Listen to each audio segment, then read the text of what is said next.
Thank you so much for inviting me. The senior class committee, it's genuinely one of the most exciting things I've ever been asked to do. I have to admit, primarily because I can't deny it, as it was leaked in the WikiLeaks release of the Sony hack, that when I was invited, I replied, and I directly quote my own email, "Wow, this is so nice. I'm gonna need some funny ghostwriters. Any ideas?" This initial response, now blessedly public, was from the knowledge that at my class day, we were lucky enough to have Will Ferrell as class day speaker, and that many of us, hungover or even freshly high, mainly wanted to laugh. So I have to admit that today, even 12 years after graduation, I'm still insecure about my own worthiness. I have to remind myself today, you are here for a reason. Today, I feel much like I did when I came to Harvard Yard as a freshman in 1999, when you guys were, to my continued shock and horror, still in kindergarten. I felt like there had been some mistake, that I wasn't smart enough to be in this company, and that every time I opened my mouth, I would have to prove I wasn't just a dumb actress. So I start with an apology. This won't be very funny. I'm not a comedian, and I didn't get a ghostwriter. But I am here to tell you today, Harvard is giving you all diplomas tomorrow. You are here for a reason. Sometimes your insecurities and your inexperience may lead you to embrace other people's expectations, standards, or values. But you can harness that inexperience to carve out your own path, one that is free of the burden of knowing how things are supposed to be, a path that is defined by its own particular set of reasons. The other day, I went to an amusement park with my soon-to-be 4-year-old son, and I watched him play arcade games. He was incredibly focused, throwing his ball at the target. Jewish mother that I am, I skipped 20 steps and was already imagining him as a major league player with what his aim and his arm and his concentration. But then I realized that when he won, he was playing to trade in his tickets for the crappy plastic toys. The prize was much more exciting than the game to get it. I, of course, wanted to urge him to take joy in the challenge of the game, the improvement upon practice, the satisfaction of doing something well, and even feeling the accomplishment when achieving the game's goals.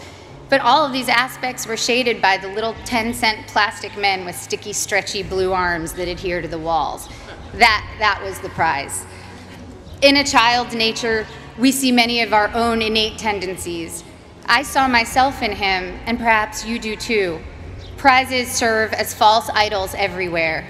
Prestige, wealth, fame, power. You will be exposed to many of these, if not all. Of course, part of why I was invited to come speak today, beyond my being a proud alum, is that I've accrued some very coveted toys in my life, including a not-so-plastic, not-so-crappy one, an Oscar.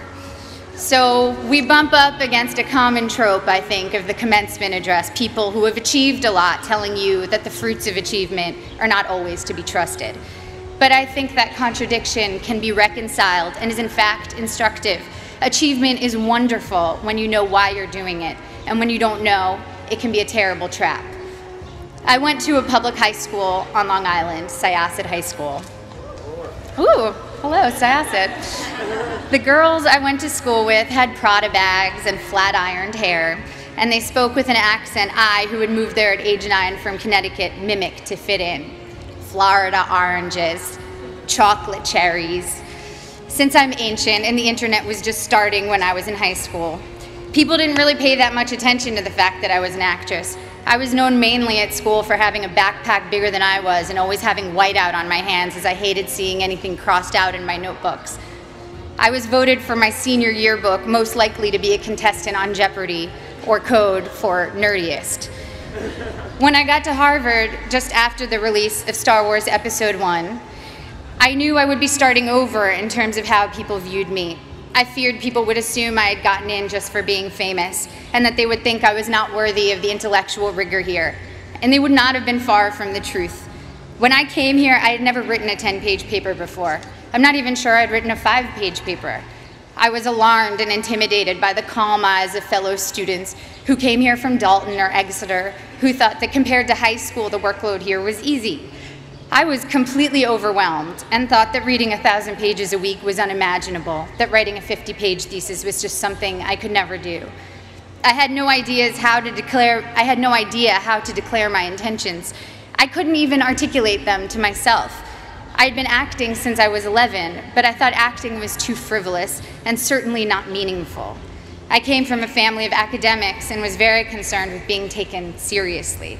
In contrast to my inability to declare myself, on my first day of orientation freshman year, 5 separate students introduced themselves to me by saying, "I'm going to be president. Remember I told you that." Their names, for the record, were Bernie Sanders, Mark Rubio, Ted Cruz, Barack Obama, and Hillary Clinton. In all seriousness, I believed every one of them. Their bearing and self-confidence alone seemed proof of their prophecy, where I couldn't shake my self-doubt. I got in only because I was famous. This was how others saw me. It was how I saw myself. Driven by these insecurities, I decided that I was going to find something to do at Harvard that was serious and meaningful, that would change the world and make it a better place. At the age of 18, I had already been acting for 7 years and assumed I'd find a more serious and profound path in college. So freshman fall, I decided to take neurobiology and advanced modern Hebrew literature because I was serious and intellectual. Needless to say, I should have failed both. I got B's for your information, and to this day, every Sunday, I burn a small effigy to the pagan gods of great inflation. But as I was fighting my way through Aleph Bet Yehoshua in Hebrew and the different mechanisms of neural response, I saw friends around me writing papers on sailing and pop culture magazines, and professors teaching classes on fairy tales and the Matrix. I realized that seriousness for seriousness' sake was its own kind of trophy, and a dubious one, a pose I sought to counter some half-imagined argument about who I was. There was a reason I was an actor. I love what I do. And I saw from my peers and my mentors that that was not only an acceptable reason, it was the best reason. When I got to my graduation, sitting where you sit today, after 4 years of trying to get excited about something else, I admitted to myself that I couldn't wait to go back and make more films. I wanted to tell stories, to imagine the lives of others, and help others do the same. I had found, or perhaps reclaimed, my reason. You have a prize now, or at least you will tomorrow. The prize is a Harvard degree in your hand, but what is your reason behind it? My Harvard degree represents for me the curiosity and invention that were encouraged here, the friendships I've sustained, the way Professor Graham told me not to describe the way light hit a flower, but rather the shadow that the flower cast, the way Professor Scarry talked about theater as a transformative religious force, how Professor Coslin showed how much of our visual cortex is activated just by imagining. Now granted, these things don't necessarily help me answer the most common questions I'm asked. What designer are you wearing? What's your fitness regime? Any makeup tips? But I have never since been embarrassed to myself ask what I might previously have thought was a stupid question. My Harvard degree and other awards are emblems of the experiences which led me to them. The wood-paneled lecture halls, the colorful fall leaves, the hot vanilla at Toscanini's, reading great novels in overstuffed library chairs, running through dining halls screaming, ooh, ah, city step, city step, city step, city step. Woohoo! It's easy now to romanticize my time here, but I had some very difficult times here too. Some combination of being 19, dealing with my first heartbreak, taking birth control pills that have since been taken off the market for their depressive side effects, and spending too much time missing daylight during winter months led me to some pretty dark moments, particularly during sophomore year. There were several occasions I started crying in meetings with professors, overwhelmed with what I was supposed to pull off when I could barely get myself out of bed in the morning. Moments when I took on the motto for my schoolwork, done, not good. If only I could finish my work, even if it took eating a jumbo pack of Sour Patch Kids to get me through a single 10-page paper. I felt that I had accomplished a great feat. I'd repeat to myself, done, not good. A couple of years ago, I went to Tokyo with my husband, and I ate at the most remarkable sushi restaurant. I don't even eat fish, I'm vegan, so that tells you how good it was. Even with just vegetables, this sushi was the stuff you dream about. The restaurant had 6 seats. My husband and I marveled at how anyone could make rice so superior to all other rice. We wondered why they didn't make a bigger restaurant and be the most popular place in town. Our local friends explained to us that all the best restaurants in Tokyo are that small and do only one type of dish, sushi or tempura or teriyaki, because they want to do that thing well and beautifully. And it's not about quantity, it's about taking pleasure in the perfection and beauty of the particular. I'm still learning now that it's about good and maybe never done, that the joy and work ethic and virtuosity we bring to the particular can impart a singular type of enjoyment to those we give to, and of course to ourselves. In my professional life, it also took me time to find my own reasons for doing my work. The first film I was in came out in 1994, again, appallingly, the year most of you were born. I was 13 years old upon the film's release, and I can still quote what the New York Times said about me verbatim. Ms. Portman poses better than she acts. The film had a universally tepid critical response and went on to bomb commercially. That film was called The Professional, or Léon in Europe, and today, 20 years and 35 films later, it is still the film people approach me about the most to tell me how much they loved it, how much it moved them, how it's their favorite movie. I feel lucky that my first experience releasing a film was initially such a disaster by all standard measures. I learned early that my meaning had to be from the experience of making the film and the possibility of connecting with individuals rather than the foremost trophies of my industry, financial and critical success. And also that those initial reactions could be false predictors of your work's ultimate legacy. I started choosing only jobs I was passionate about and from which I knew I could glean meaningful experiences. This thoroughly confused everyone around me, agents, producers, and audiences alike. I made Goya's Ghosts, a foreign independent film, and studied art history, visiting the Prado every day for 4 months as I read about Goya and the Spanish Inquisition. I made V for Vendetta, a studio action movie for which I learned everything I could about freedom fighters who in other eyes might be called terrorists, from Menachem Begin to the Weather Underground. I made Your Highness, a pothead comedy with Danny McBride, and laughed for 3 months straight.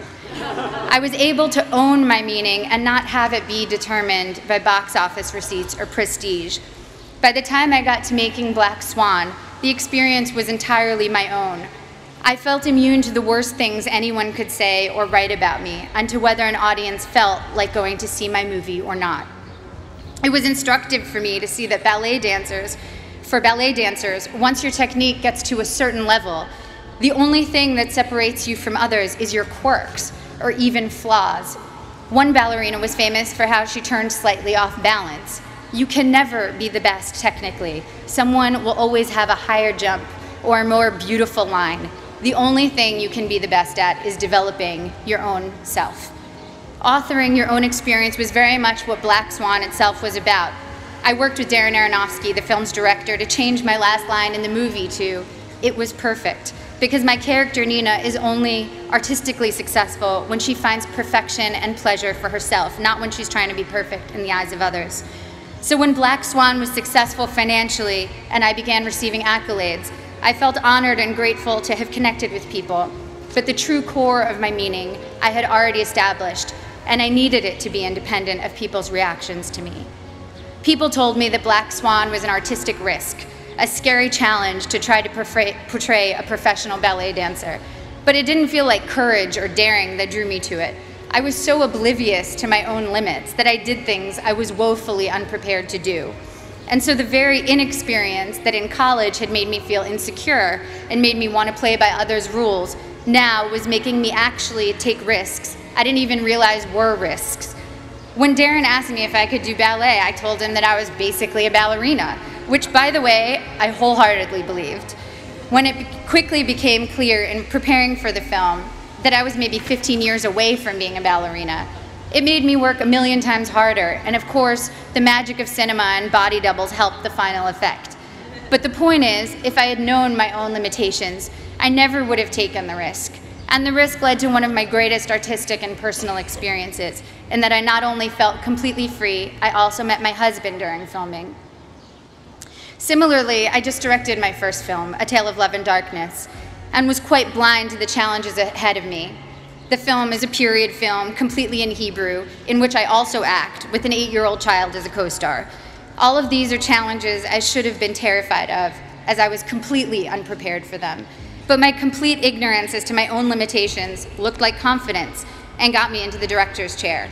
Once there, I had to figure it all out, and my belief that I could handle these things, contrary to all evidence of my ability to do so, was half the battle. The other half was very hard work. The experience was the deepest and most meaningful one of my career. Now, clearly, I'm not urging you to go perform heart surgery without the knowledge to do so. Making movies, admittedly, has less drastic consequences than most professions and allows for a lot of effects that make up for mistakes. The thing I'm saying is, make use of the fact that you don't doubt yourself too much right now. As we get older, we get more realistic, and that includes about our own abilities or lack thereof. And that realism does us no favors. People always talk about diving into things you're afraid of. That never worked for me. If I'm afraid, I run away, and I would probably urge my child to do the same. Fear protects us in many ways. What has served me is diving into my own obliviousness, being more confident than I should be, which everyone tends to decry in American kids, and those of us who have been grade inflated and ego inflated. Well, it can be a good thing if it makes you try things you never might have tried. Your inexperience is an asset and will allow you to think in original, unconventional ways. Accept your lack of knowledge and use it as your asset. I know a famous violinist who told me that he can't compose because he knows too many pieces, so when he starts thinking of a note, an existing piece immediately comes to mind. Just starting out, one of your biggest strengths is not knowing how things are supposed to be. You can compose freely because your mind isn't cluttered with too many pieces, and you don't take for granted the way things are. The only way you know how to do things is your own way.